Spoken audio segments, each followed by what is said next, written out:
Hello friends, welcome to the course on machine learning. Today we are going to start with a new concept, that is SVR, which is referred as support vector regression. Now we are going to start with have a basic understanding of what is support vector regression, how it works and like that, and then we are going to implement it into our code. So let's dive in. First we are going to start with its intuition. Now as you all remember, what is simple linear regression? Now, simple linear regression always try to fit the model on data set in such a way that it reduces the error rate as minimum as possible. Now, SVR support vector regression works a little different. It tries to fit the line with a minimum error rate, but also try to fit the model on dataset in such a way that the error rates should be in a margin, or I mean the margin of or threshold for the error rate will be as minimum as possible. Now it can quite here a little complicated first, but we are going to see here. As you can see, let's say there are 4 data points here. These, as you can see, they green 4 data points. Now SVR tries to fit a line over these data points in such a way that the error rates between the data points and the present model line will be as minimum as possible, and also it will try to fit the line in such a way that the margin for or the threshold for the error rate will be as minimum as possible. So this is all the basic understanding of SVR. So we are going to start implement it in our code. We are going to start by importing our basic libraries, which is as NumPy, Matplotlib and Pandas. After that, we are going to import our dataset. We are going to create a data frame name dataset using Pandas library, and then we are going to use read_csv function to import our dataset from a CSV file. Now we are going to use a position_salaries.csv file. This is the dataset that we are going to use. All the links are available in our description. Now there are 3 columns, as you can see: position, level and salary. Position is the job position that are available in the company, and level are assigned like a level number to each position from lower to higher, and then it's represented salary as level salary for a level 1 job is around like 45,000, and for level 2 it's around like 50,000, and like that.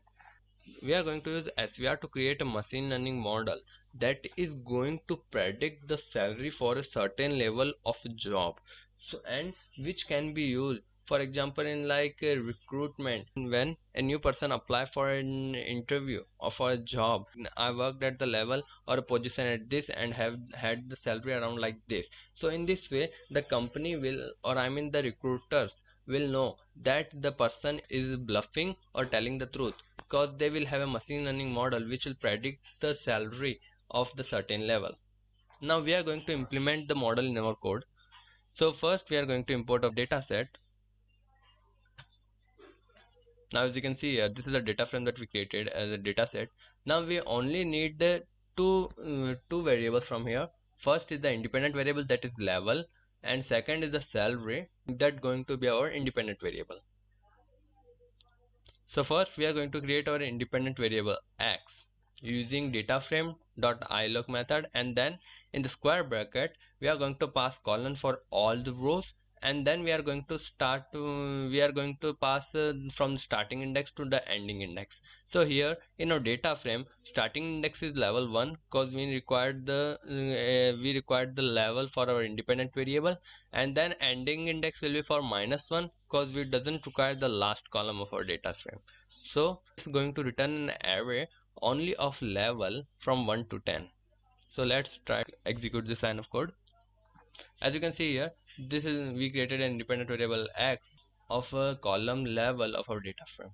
Now we are going to create an dependent variable that is going to be y, and that's going to be the last column. So we created y equals to dataset.ilog, and then we use past colon for all the rows, and then comma -1 for the last column of our data frame.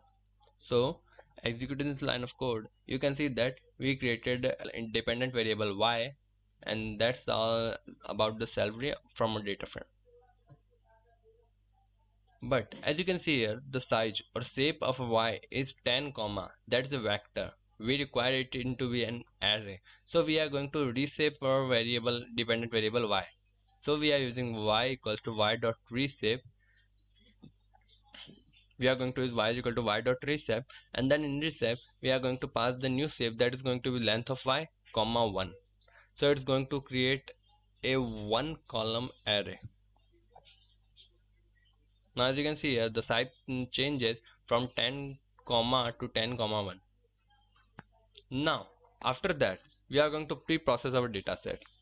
As you can see here, in data set both the variables, independent variable and dependent variable, have a huge difference between them, from like 1 to 45,000, 2 to 50,000. And now if you try to create a model that's going to fit over the data set, so it's going to relate that the salary is way more greater than the level, so it's going to assign the coefficient for level, from coefficient like b1. As you all remember the equation, which is y is equal to b0 plus b1 x1, where x1 is our only independent variable here, that is level. So the assigned coefficient b0 will be, the value of assigned coefficient b0 will be way more huge, so that it can be used for creating a relation between level and salary, and that's going to make a model a little inaccurate.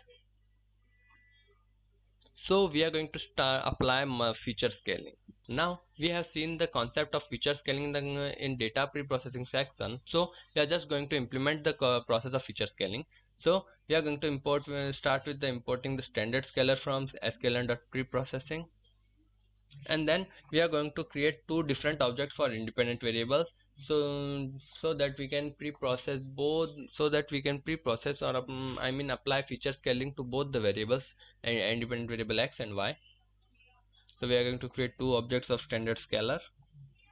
Now after that, as you can see here, we created two variables scx and scy. We are going to use these two variables to apply feature scaling on our dependent variable y and independent variable x. So let's do this. As you can see here, we use x equals to, and the object we use created for our independent variable sc underscore x, and we use its function fit underscore transform and pass the independent variable x. So it's going to apply feature scaling on x and then return the output to the x. And similarly, the next line of code is going to apply feature scaling on y and going to return the output, and which is going to be stored in the variable y. Now as you can see here, now our independent variable x is all feature scaled, and our dependent variable y is also feature scaled. So for creation of model, we are going to import svr class from sklearn.svm package. After that, we are going to create an object for regressor of our svr class, in which we are going to pass kernel is equal to rbf. Now kernel are the approaches how the model kernel are the approaches how model is going to fit the training data over the line, or I mean how the model is going to fit itself. We are not going to go deeper inside the understanding of kernel, so we are going to use kernel is equal to rbf. Rbf stands for radial basic function, and there are other kernels as well, such as linear, nonlinear, and like Gaussian, and also others.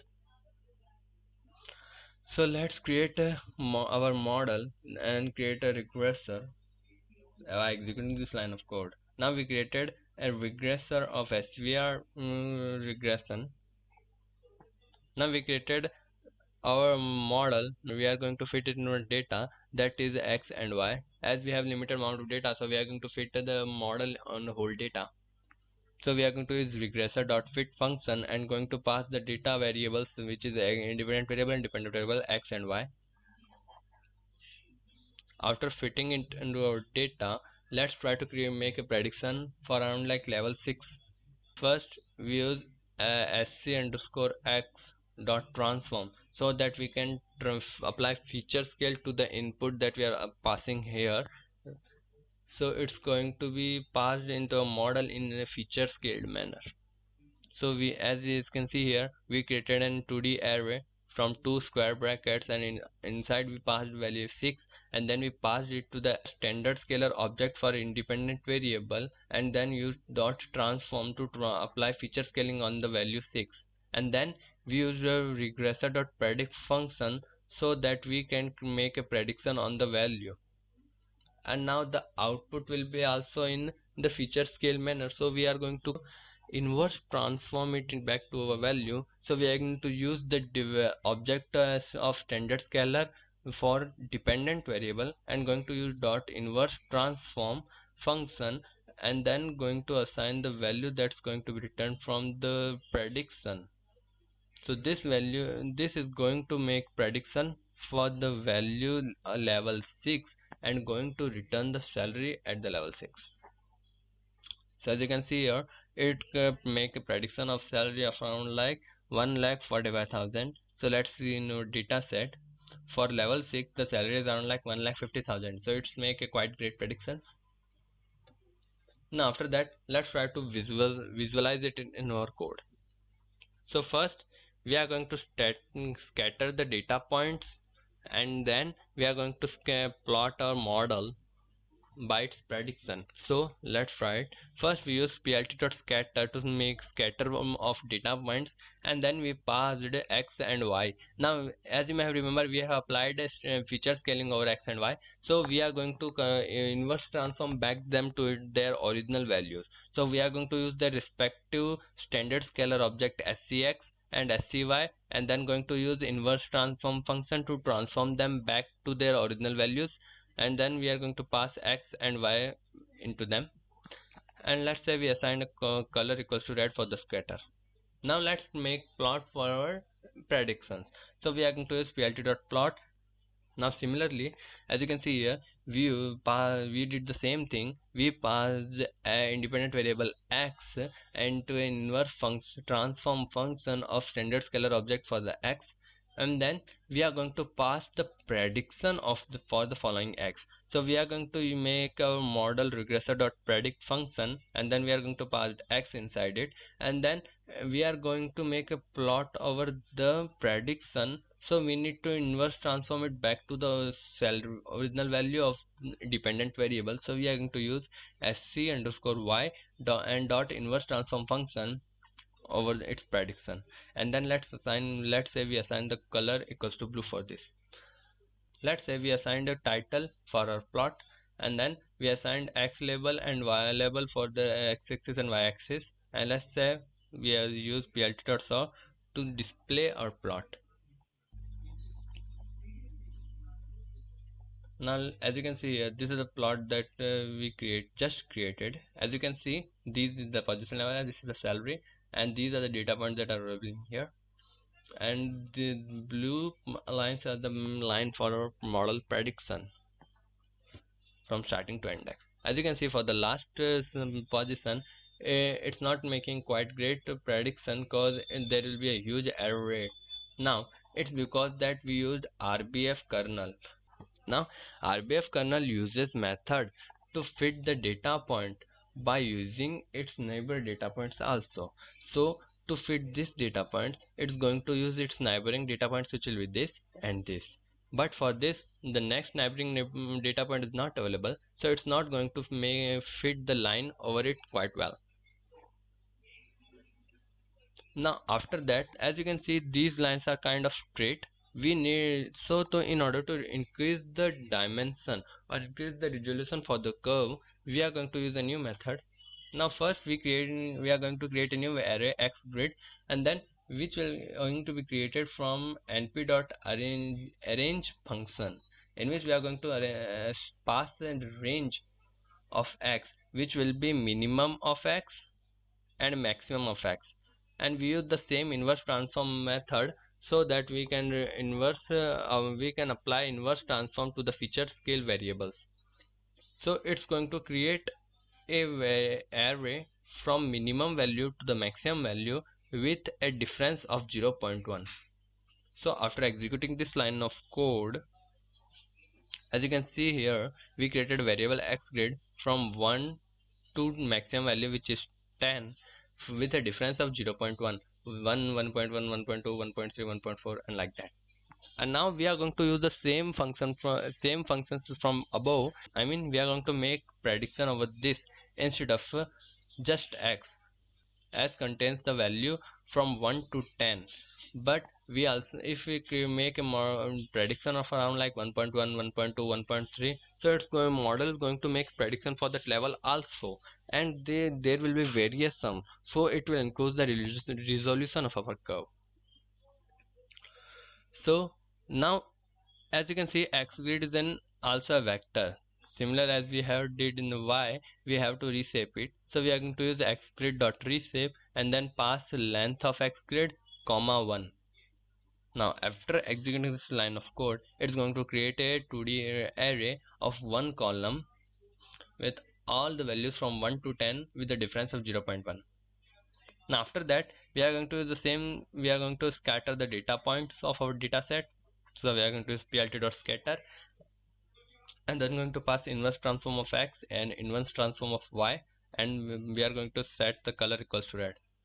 After that, we are going to use plt.plot, and then we are going to use x grid instead of x, and the x grid is not feature scale, so we are going to use it as it is. So we are going to use x grid now, but x grid is not feature scale, so for making its prediction we need to apply feature scaling over it. So we are going to use the feature scaling of by using the object of standard scalar of x. So we are going to use sc dot underscore x and dot transform function to apply feature scale over x grid, and then we are going to use regressor dot predict function to make a prediction of the over the value, and then we are going to apply inverse transform over it so that we can get the prediction into a actual value of salary. So we are going to use sc underscore y dot inverse transform to make prediction. Now after that, we are going to set the color equals to blue, and then we did the same. We assign title, x label, and variable, and we use plt.sort for displaying of our model, I mean for the displaying of our plot. Now as you can see here, this is the second plot we created, and you can see these lines are now more curvy compared to the previous one, which are kind of straight, and it gives quite a better understanding compared to this of our model. Now that's it for our today's session. Hope you like it. Keep learning.